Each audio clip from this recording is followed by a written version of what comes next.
It's seafoods night at dahil pagod na ako kakapunas ng laway ko sa mga tululaway na seafoods sa feeds ko, bumili ako nito.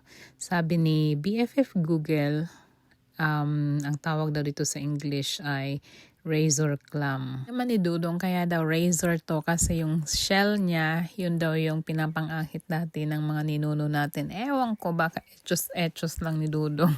Tapos, nakakuha kami sa panginhas o bugatan, charot.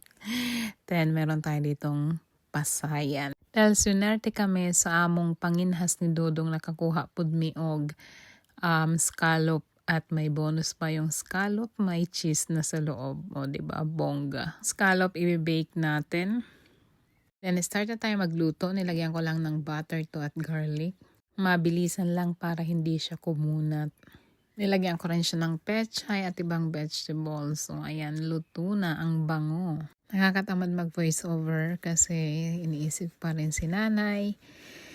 Ay, ang hirap talaga. Pero Lord, thank you talaga po. Napakabuti niyo po talaga. Sana po tuloy-tuloy na yung pagaling ni nanay and wala po talaga akong masabi. Napakabuti niyo po talaga. Ayan, pasarap ngayon sa seafoods.